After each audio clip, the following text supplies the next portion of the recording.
benefit from the product.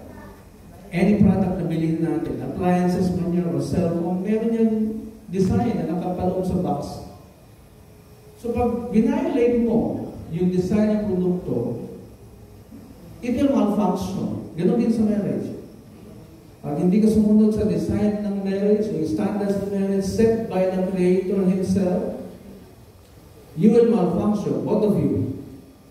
Whether you like it or not.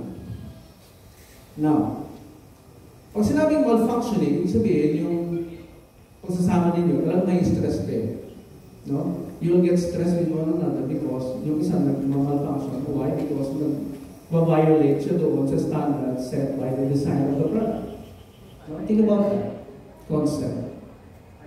So pag sinabi ng manual,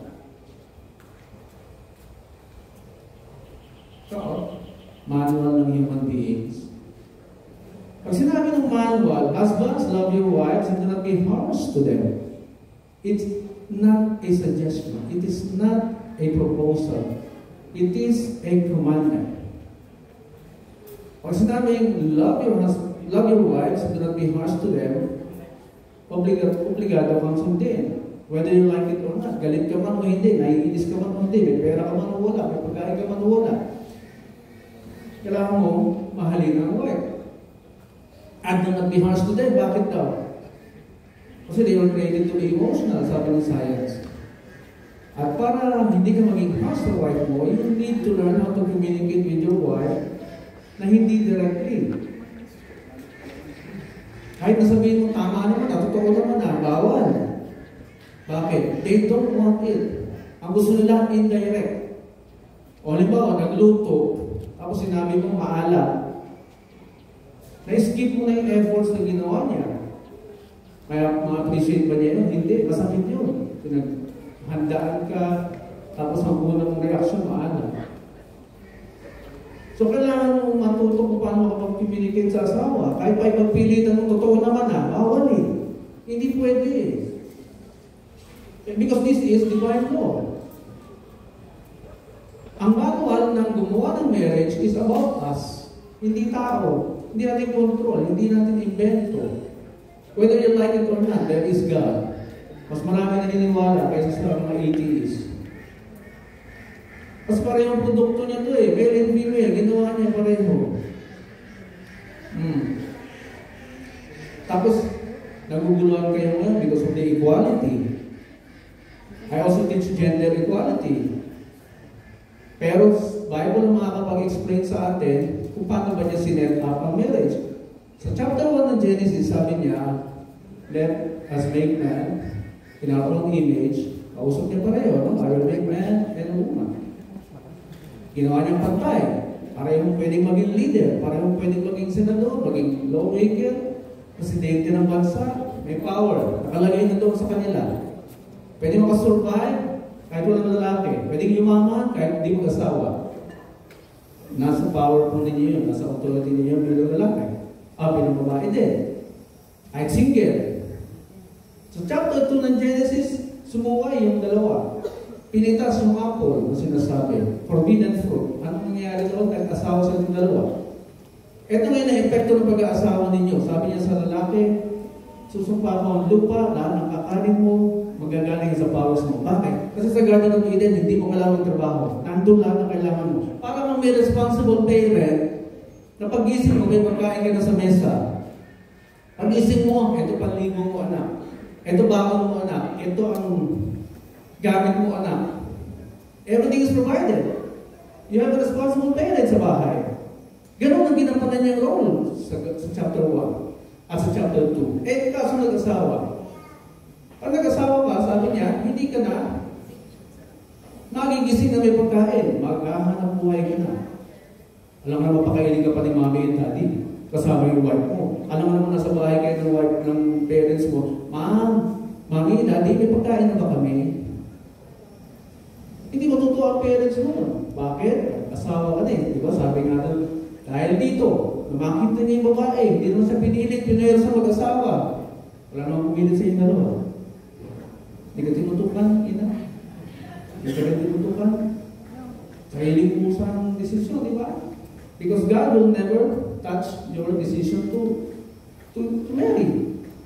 Hindi niya pinakialaman yun. Bakit? Because the moment na pinilit ka mag-asawa, sinisisihin mo pag nag-fail ang inyong pagsasama. Kaya kang susumbatan. Di ba? Or God does not want that to happen. Kaya, kung makita ng lalaki yung babae, palakad-lakad, this is now, ikaw na acceptance. This is now, bone of my bones, flesh of my flesh, and she shall be called woman. The moment na pumasok ka sa relasyon, di pa kayo kasal, there is always the feeling of ownership. Pakiramdam niyo na, nandito na, naturally. Sa akin ka na, hindi ka pwede makapag-usap sa iba. Pag-aari na kita. Kahit saan magpunta, alam mo dapat kung nasan ka. Because katawan kita. At kailangan pong isahin. Sa babae, anong sinermon niya? 4 na bagay mararanasan mo sa iyong pag-aasawa. Number 1, I will increase your pain in childbirth. Increasing the pain in childbirth. Siguro may existing na before.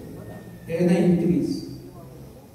Number 2, in pain, you will always bring forth children. Always in pain. Lagi may side effects sa pangalan.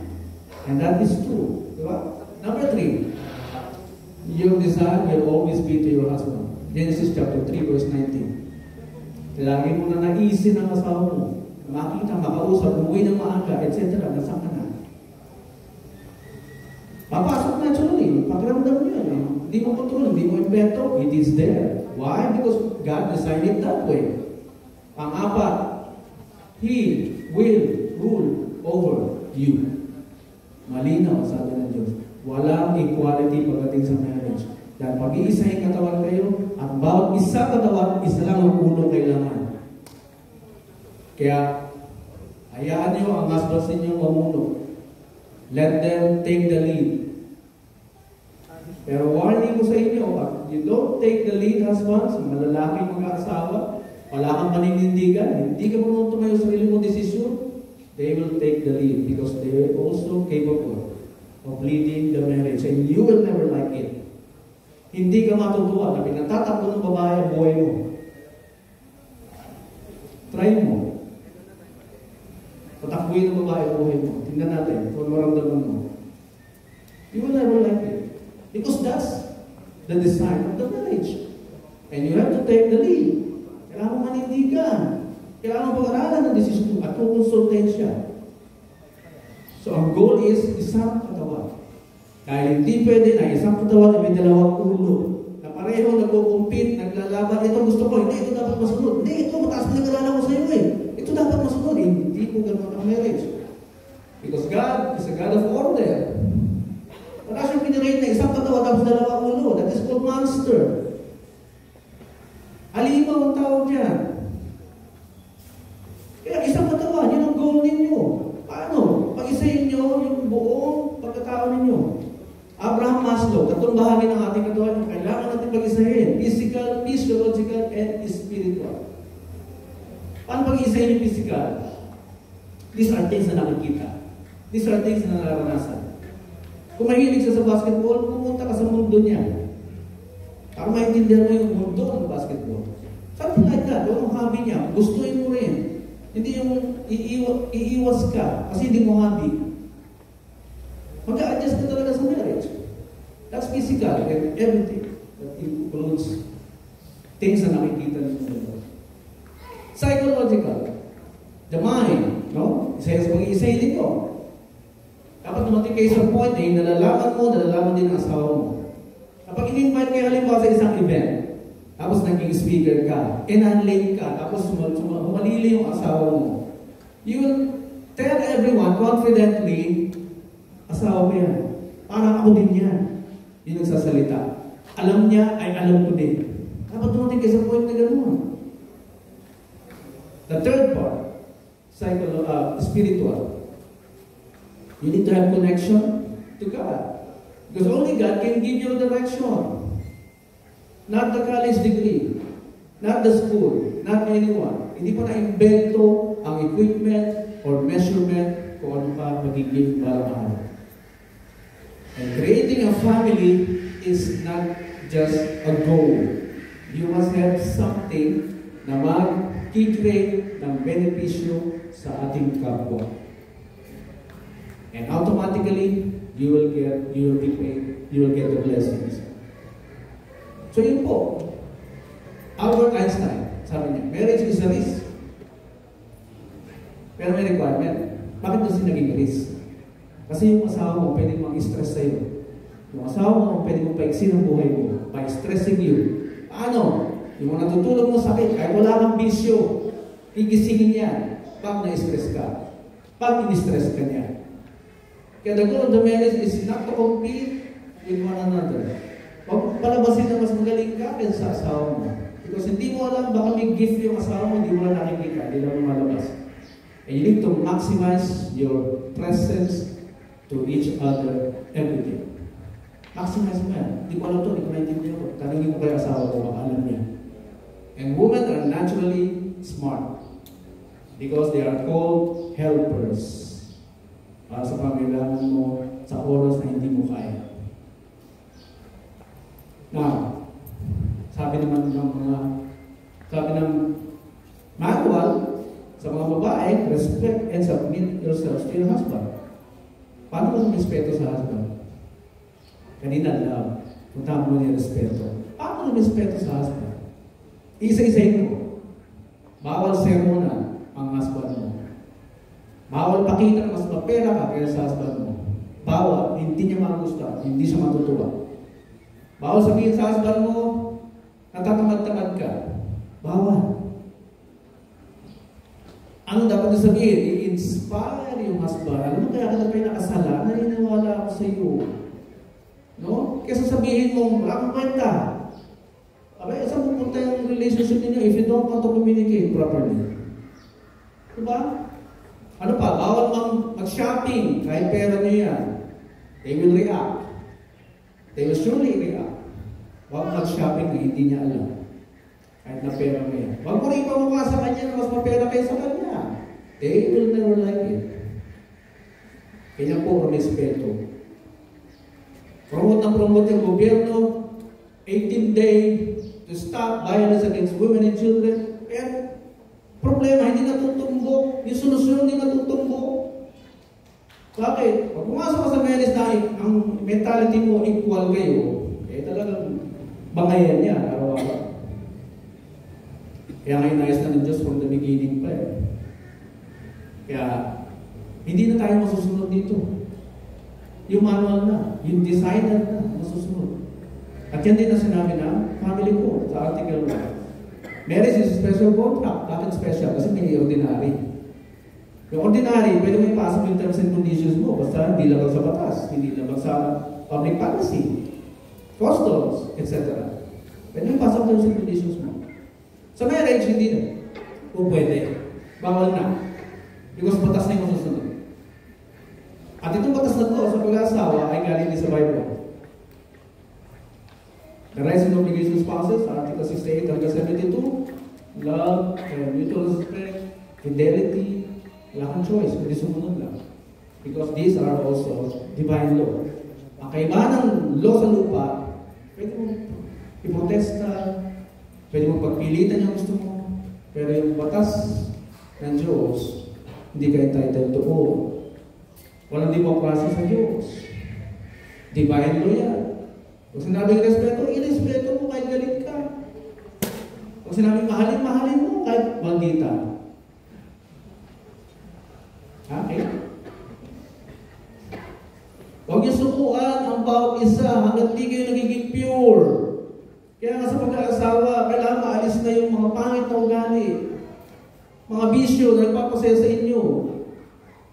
Bisyo, anak, babae, sugar ninyo. Because lahat yan, sisirahin ang katawan mo. Anong ending? Kung iniwanan mo yung asawa mo. Sumpaan grow old with you. Sabay kayo, tatanda. That's the goal. And the first challenge is 25 years. Because sinorvey na yung mga bracket na nagsama 1 to 5 years, ang taas ng hiwalay. Bakit? Sinukuan agad ang bawat isa. Bakit? Siguro hindi umatin ng wedding na ako'y nagkakasal. Hindi nakinig sa seminar ko. 10 to 15 years, ako ang taas pa rin. 15 to 20, ang taas pa rin. 21 to 25, ang taas pa rin. Tumutungan 26, 0.1% na lang. And Mark Twain confirmed that. Sabi niya, you will only understand marriage until you reach a quarter of a century. Huwag yung sukuan, nilang pakiusap ko sa inyo. Huwag yung sukuan ng bawat isa. Hanggang hindi ka nagiging silver, huwag yung sukuan. The next goal would be 50 years. Equivalent to gold. And 75 years, diamond.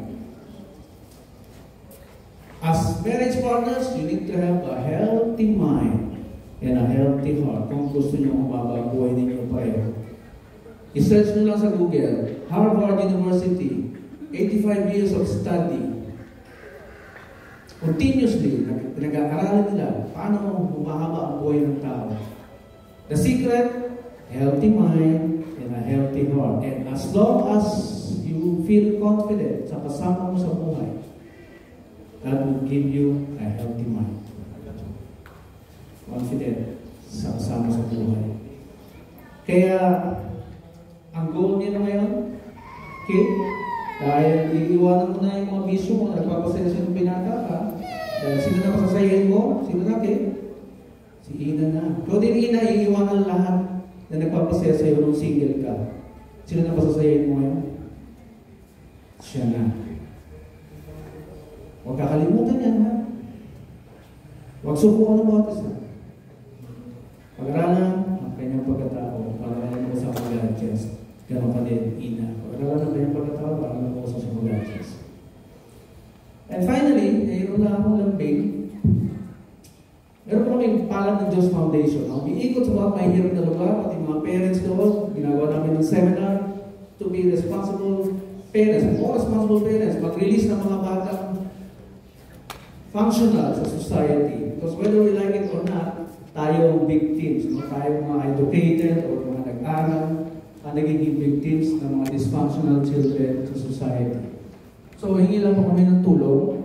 Kami nagpapa-ayuda, nagpapa-feeding sa mga seminar nila na pinupunta namin. Because pag hindi mo binigyan ng ayuda, hindi pupunta eh. Kaya, gumagawa kami ng way para mapakalat yung mga tamang impormasyon sa mga magulang, sa mga mahirap na lugar. Iikot po ang basket, yun po ang aming nilalambing sa inyo. Whatever amount you give will be a big help for our foundation. Congratulations to the both of you. We will now proceed to the marriage rites. May we request for the parents and principal sponsors